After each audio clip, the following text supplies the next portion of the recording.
Hello, BookTube. Well, even here in the sick ward, it's still the end of February. March is still right upon us. And at the change of the month, booktubers like to make their TBRs for the upcoming month. Stuff they plan on reading, stuff they'd want to try and get to. March is a crowded month for BookTube. Lots and lots of fun reading events, one of which is mandatory. Quite a few of which are enticing anyway. But even so, I like to join in the fun. I like to make a TBR at the beginning of every month. The only problem is that things are a little different on this channel because I read almost exclusively new releases. And I read almost exclusively down the line from new releases. I'm always catching up on the current month, but I once the year is in full swing, I do reading all over the map for release dates. I try not to go too far ahead, but even so, I've read a lot of March books already. So what I do on this channel is not so much a TBR, to be read, as a TBR BY, to be read by you. Just a series of recommendations of books that are coming out in March. I thought we'd go through about 10 of those, and talk about them a bit. The first one being a little bit of a cheat, because it's late February. It comes out on the last day of February, I think, or something like that, or maybe it's out just today. But it's the first in a new series. I think we actually saw it on this channel, but I have since read it, and it is terrific. It's called Open Carry by Marc Cameron. It's the first in a series starring U.S. Marshal Arliss Cutter, who is a denizen of Florida, but who is pulled to Alaska for professional duties and has to deal with a completely different world and a completely different kind of scumbag criminal. Doesn't he, Bean? And I was very, very pleased to see that the result is not just a strict fish-out-of-water police procedural. In fact, the fish-out-of-water element is hardly dealt with at all. Instead, boy, oh boy, can Marc Cameron write action. Oh my. This is, if you are a fan of police procedural books, maybe something that's a little less on the faux cerebral side than the Rebus novels, a little more action-oriented, a little more sparse in its personal descriptions, you should give this a try because it's the best thing this author's ever done. I thought it was just fantastic. And it's a late February, so it counts as March. I think all the others are March releases. And the next one is fairly grim, but it's must-reading. It's An American Summer by Alex Kotlowitz, the author of There Are No Children Here. This one is a study of inner-city violence in Chicago in recent years.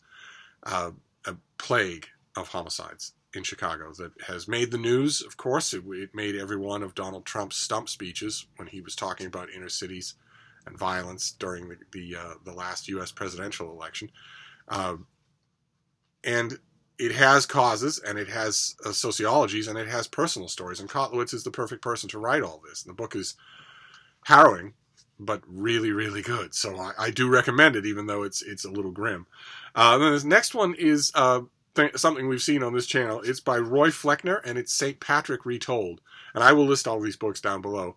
And this is just the author going at the familiar folklore and stories and saints' lives all gathered around the figure of St. Patrick and mixing in liberal amounts of archaeology and history to sort of come up with the definitive actual story of what might have been true about St. Patrick. It's an approach that we've seen on this channel many times authors take with figures like King Arthur. And in this case, it's done brilliantly about St. Patrick. And also, on top of that, it's a terrific read. So you're learning a lot about how we do and do not parse ancient information, but you're also having fun while you read it. I highly recommend it. Then the next one, of course, goes without saying, but I'm going to say it anyway. March is the release date for the next Maisie Dobbs novel, Jacqueline Winspear's incredibly winning series about an intrepid agent during World War II, the lead up to World War II and now World War II. And this is An American Agent, the latest Maisie Dobbs novel. I would offer a caution that I've offered about it a couple of times. This is not really a series that you can just jump into cold. You could. There's a very good plot and a very good subplot in An American Agent, but you're going to get 10 times more out of it if you've read, for instance, the last 5 novels, the last 3 novels. So if I strongly urge you to make Maisie Dobbs' acquaintance, but if you want to do that, if you like the feel of the books, like the period, like the idea of the books, and you want to give them a try, I would suggest going to the library first and getting the last 2 books read those in quick succession, and then read An American Agent. But American Agent was really good. Then the next one is also World War II. It's Lovely War by Julie Berry. I think we saw it on this channel. It's a big, generous historical novel with a great framing premise that the gods Mars and Venus are caught in flagrante delicto by their husband, just like he catches them in Homer. And rather than be exposed to the rest of the gods for mockery, they offer to beguile him with stories of mortals. And they do. They each tell stories of mortals. And the stories of mortals are terrifically crafted. Just fantastic. So that you feel, when you're reading them, all of the immediate human empathy that the storytellers and the listener do not feel. And the framing device is fantastic, too. I have a little bit of experience writing pastiches of Greek mythology, and I know it when it's done well, and it's done really well here. I strongly recommend the book. I strongly recommend all of these. Then the next one is Mr. President, How Long Must We Wait? By Tina Cassidy. And it's a strange, a thin book that will really stick with you. It's about two newcomers to Washington. Woodrow Wilson, newly elected president, and Alice Paul, 25 years old, a suffragist, ceaselessly clamoring for the women's right to vote, and latching her hopes at first on Woodrow Wilson as the obvious means to get that done, to get that cause advanced, to the point where they actually have one-on-one conversations. And she discovers what everyone in Wilson's life knew, and what most of the people who read his biographies knew, which is that he was anything but the enlightened intellectual public image that he and successive hagiographers have managed to sell to the American public. He was racist, he was a bigot, he was a misogynist, he was small-minded, he was not what in 2019 is obnoxiously called an ally at all. And she found that out and eventually took to the streets. And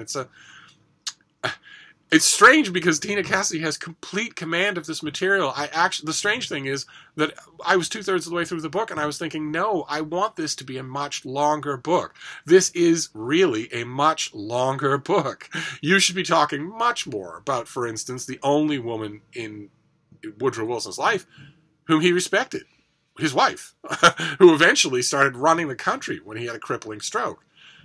You should be talking a lot more about the American suffragist movement and all of the people who inspired Alice Paul. This shouldn't be this short a book. It's so good.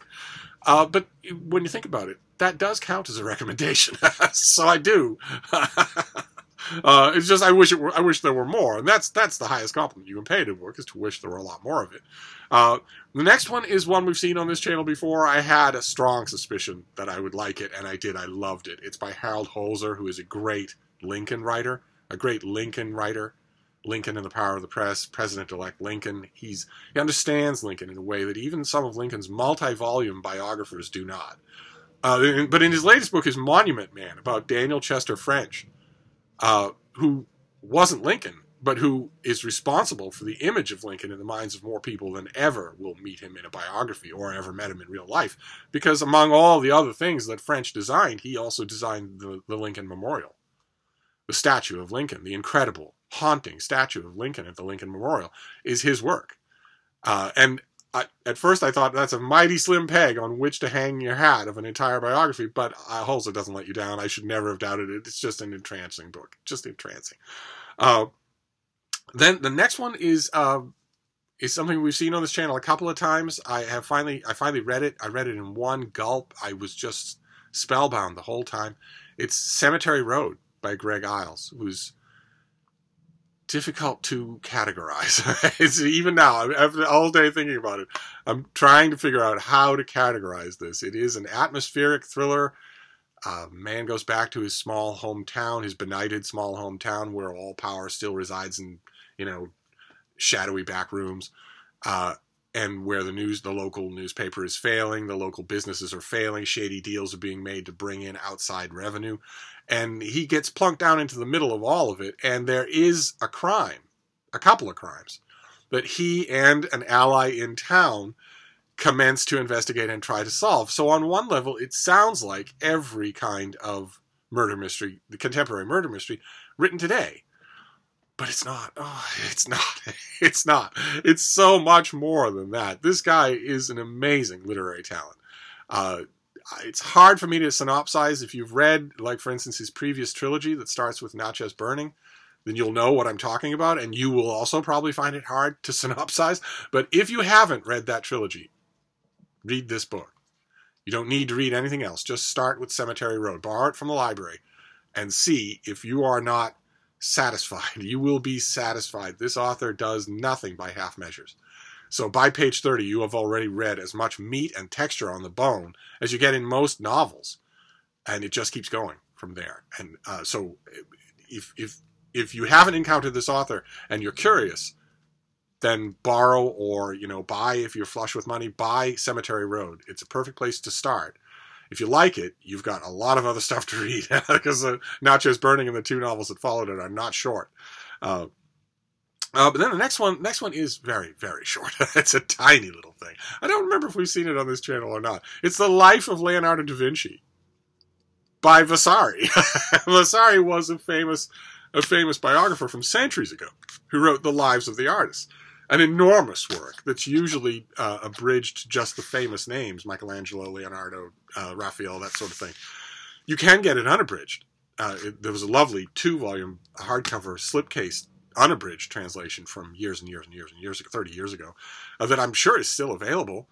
And I don't think that, for instance, Penguin has ever done an unabridged Vasari. I don't know why we treat some classics this way. Plutarch is the same way. He's treated the same way.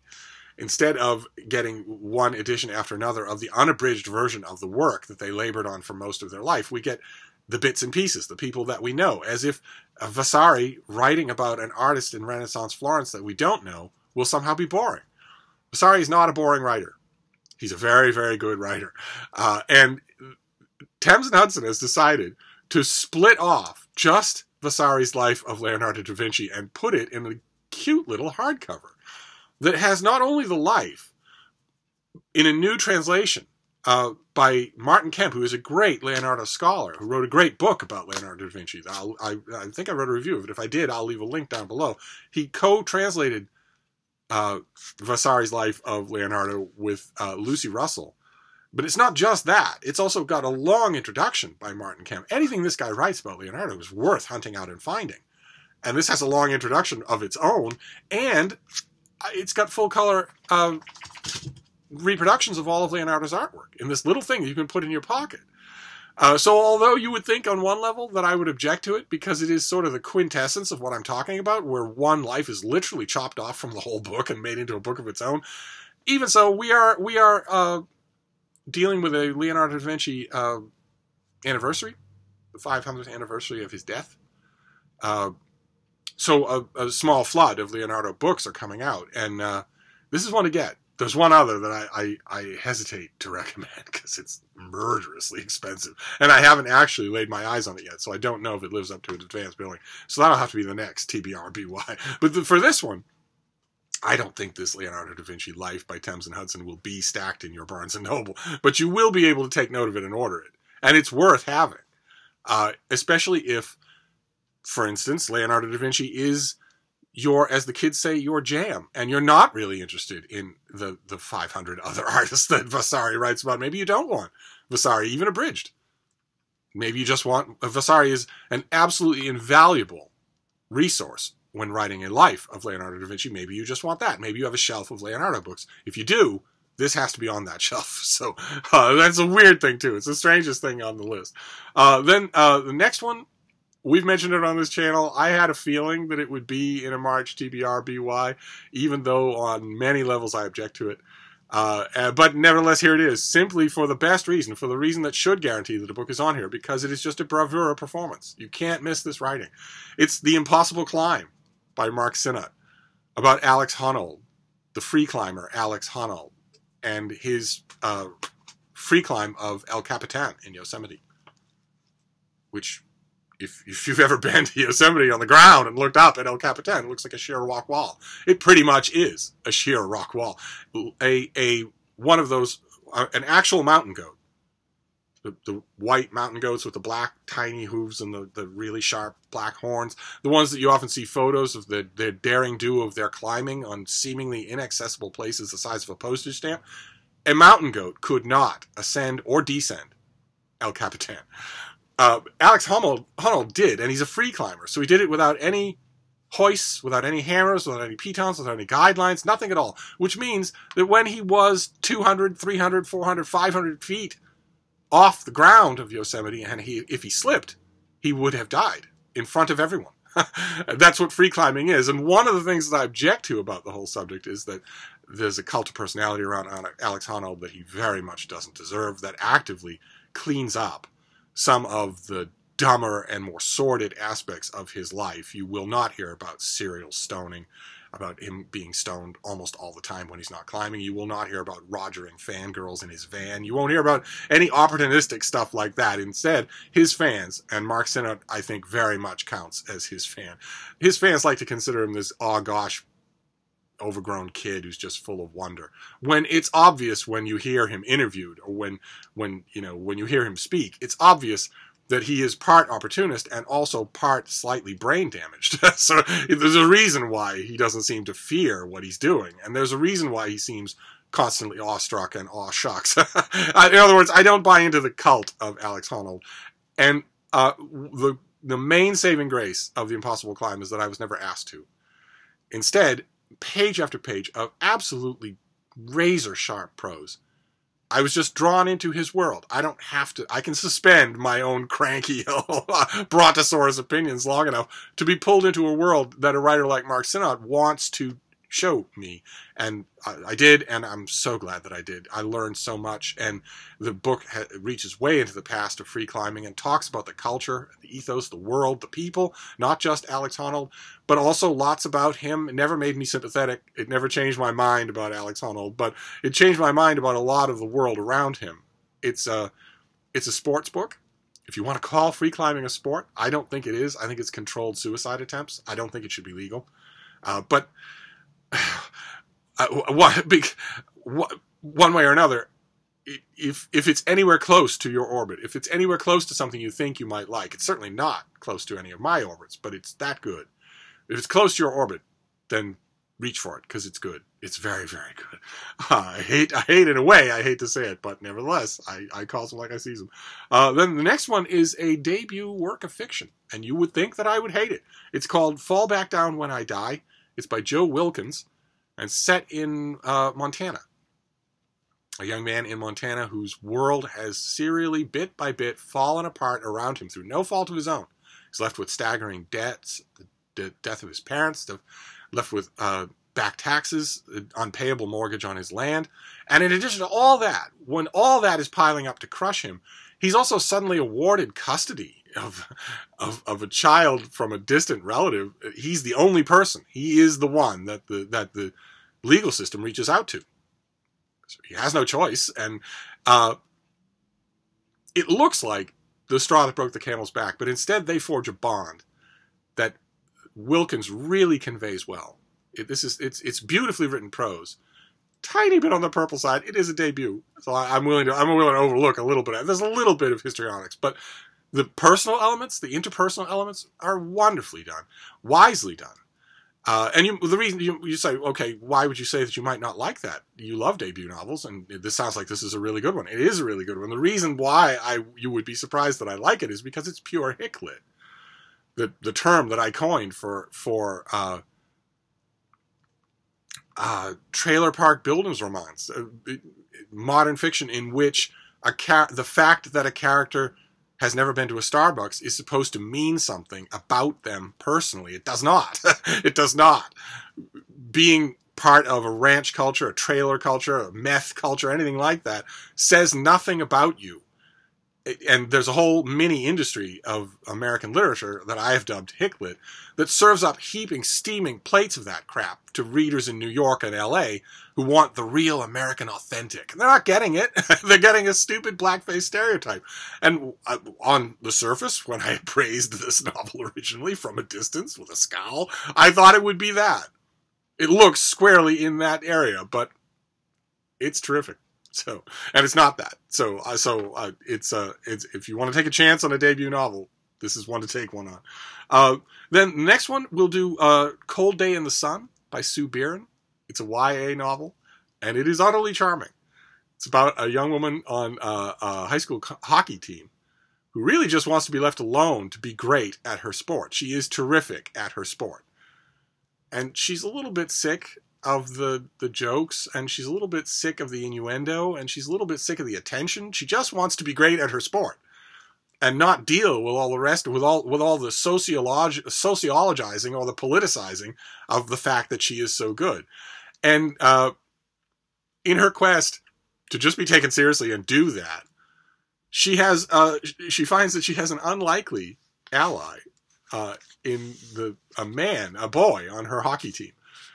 And it starts out as just that. It starts out as what you would almost call a professional relationship. But of course, a relationship blossoms between the two of them. And Sue Biren does a great job with that. Just great. I've mentioned on this channel before, in fact, I mentioned it, I think, yesterday, that writing that particular transformation where coworkers or friends or acquaintances become more than that, become romantically involved, where the transformation is entirely internal, it's entirely emotional. It's not a question of moving into the neighborhood like Mr. Darcy or anything like that. It's entirely internal, and it happens in stages, and a lot of it is not foreseeable, and a lot of it is. Writing that kind of a transformation is very hard to do convincingly. Most writers who try it fail. They go for the Hollywood startling moment where all of a sudden everything clicks into place, when it never works that way. and this book doesn't.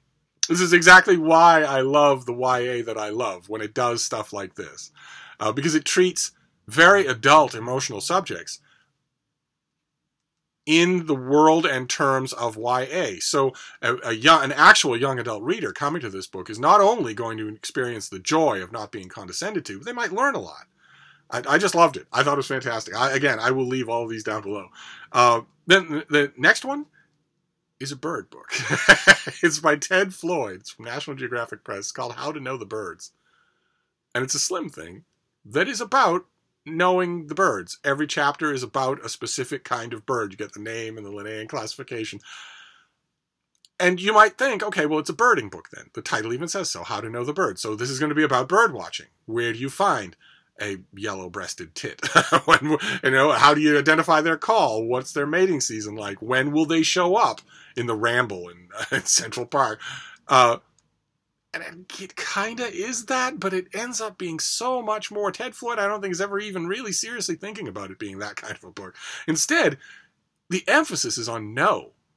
Not see or spot or identify, but know. How to know the birds. And the entries on each of the birds are so weirdly intellectually written, not in an off-putting way, not in a stiff way, but in a deep, current way. There were many times in the book when I thought the whole thing might be an allegory for something else. It might very well be. There are a whole lot more sensitive readers out there than me. You'll probably pick it up and see it in an instant. Even so, I felt a teasing temptation now and again to think that this might not be entirely about how to know the birds. But what a book for bird enthusiasts! You just got to have it. Then the next one, if we stick with a nature theme just for a bit, the next one is one I've mentioned on this channel before. It is March 2019's only must read, fiction or nonfiction. It's the only truly must read in March, and that is Horizon by the great Barry Lopez, who wrote Of Wolves and Men and Winter Count and Arctic Dreams. This is an enormous compendium of his reflections on all the places in the world that he has been. He's been to a lot of places in the world. This is, in effect, in a way, a big multi-part love letter to his homeworld.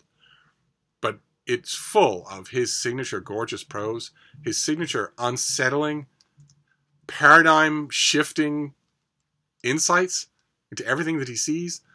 And this book in particular had all of those things, but this one also had a slower, more ruminative feel to it that was a startle at first for me.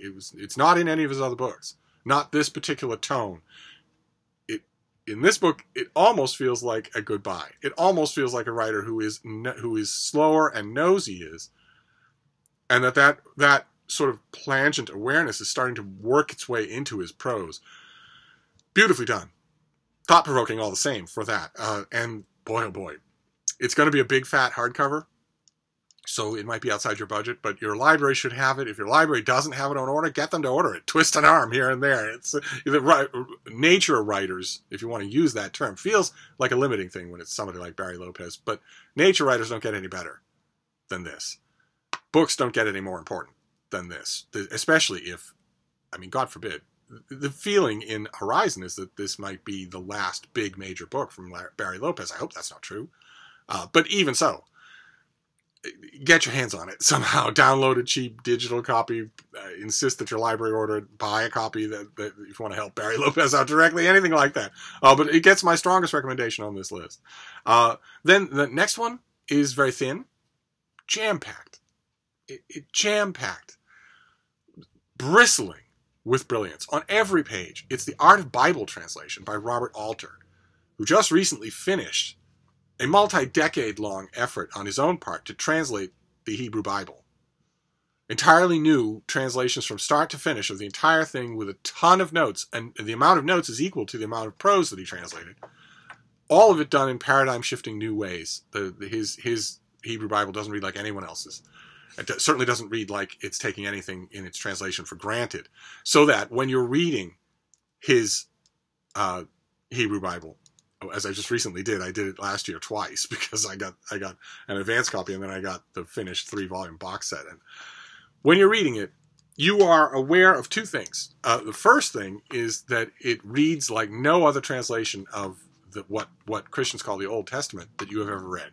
Reads totally new, bizarrely new, nothing familiar at all in it. That's the first thing that you think. And the second thing that you think when you're reading it is, God, there must be stories behind every one of these translation choices.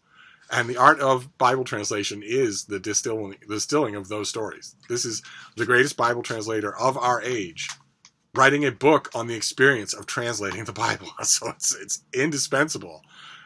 It's a slim thing, but you'll have to pause. I had to pause a lot. It's thick going. It's a whole lifetime embodied in a book, a whole lifetime of learning and a craft embodied in a book. So thumbs up to it. The next one is 2 books. They are reprints, lovely little reprints, paperback reprints from Down East Press.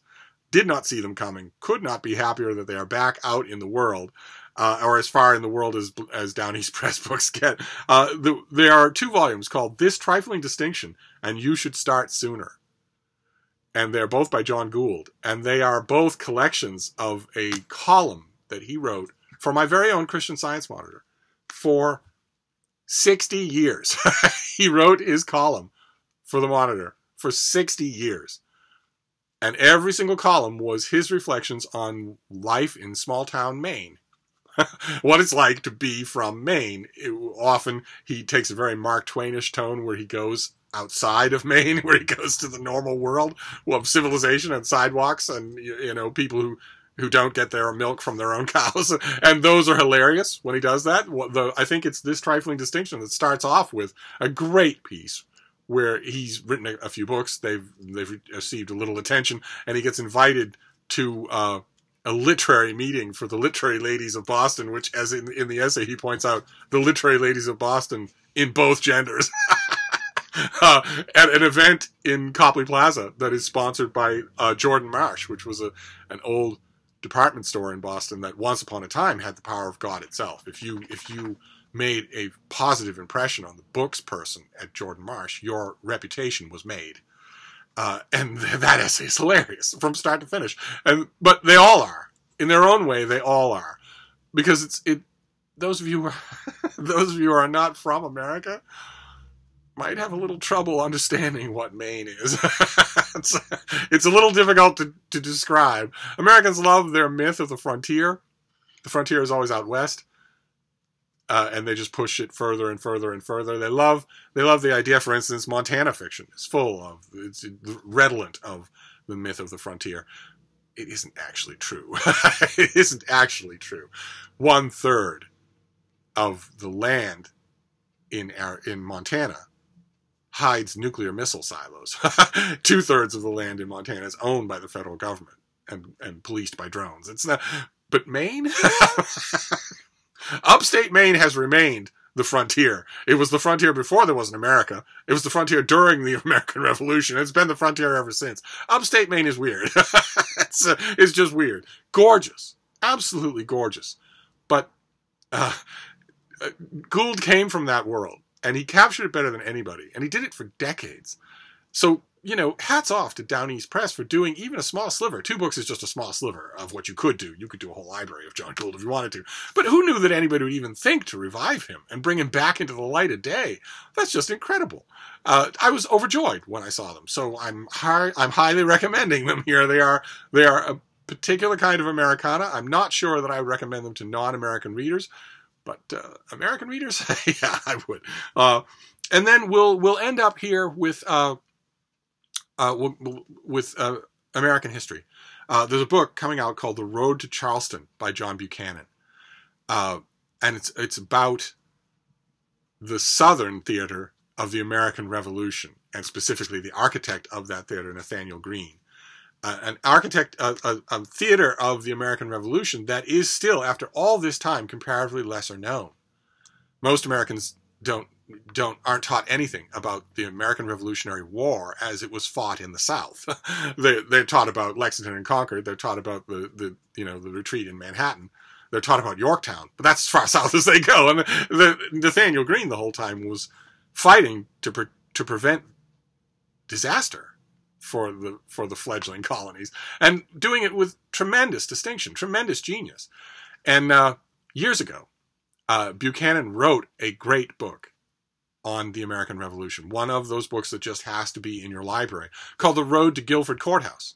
And this, at last, is the sequel to that. So you can put those 2 books together and have a more or less definitive work on the Southern theater of the American Revolution. So The Road to Charleston is fantastic. It is very, very muscular history writing. So, you know, take the recommendation accordingly. It's not an overview. It's not quick. It's extremely detailed, extremely well written. Oh. What is it, baby? What are you doing? Oh my God, you're all going to go nuts. Hello, baby. I love this dog. What is it, baby girl? Do you want to go outside? Show me another BookTube channel that has an interruption like that.